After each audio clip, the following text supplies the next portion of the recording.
So now we're going to talk about different types of contact centers, and we're also going to set up the sample console and make it visible to your profile. And then as well, we'll do some housekeeping things here since we're early in the course.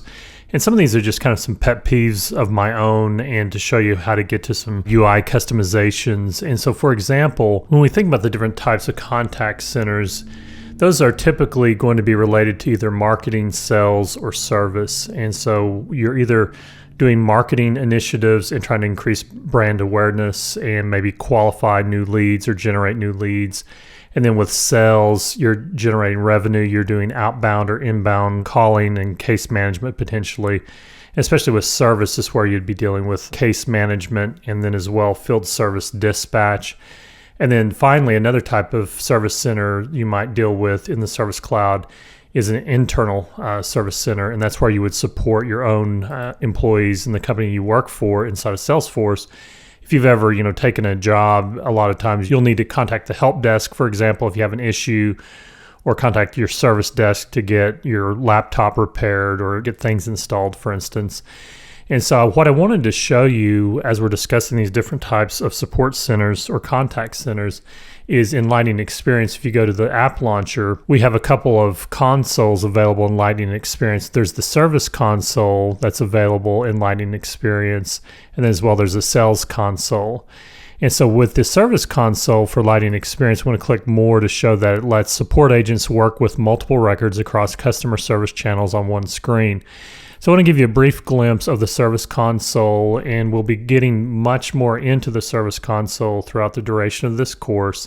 And we have our list view here in this tab for cases, and it's the recently viewed cases, and we've got these list views, and we're going to be getting into creating custom list views for the console as well. And you can change this accordingly or customize it to meet your own needs. You can also customize the console so that you've got different layouts available. And you can click through to these individual cases, and then it has the sidebar with the list view, and then case details, contact details, and then information related to the case here. So this is how the console or the service console, which is now called the Lightning Service Console, looks in Lightning Experience. And then I wanted to show you as well a sample console in Salesforce Classic as well. And so if we flip over to Classic, in the application menu, sample console is not available. Now in your free developer account, it is there, it's just not made available to your own profile. And so before we adjust our profile settings, what I wanted to do is go into the user interface settings, and I encourage you to do this because you may hit some instances of some older Salesforce orgs in your consulting career, and their profile layout looks different than what I'm getting ready to show you. And so what you want to do under setup, you want to check this checkbox that says enable enhanced profile user interface. So if I click save, and then I'm going to go ahead and ignore these critical updates. That's not relevant to what we're doing here. And then if I go into profiles, and I'm in Classic, of course, and click on profiles, let me close this. And then I'm going to the system administrator profile. And if we click on one of these, it has this enhanced layout now. And this is more what most people are used to working with now. And I encourage you to set your own org to these settings because this is what's most commonly used out there.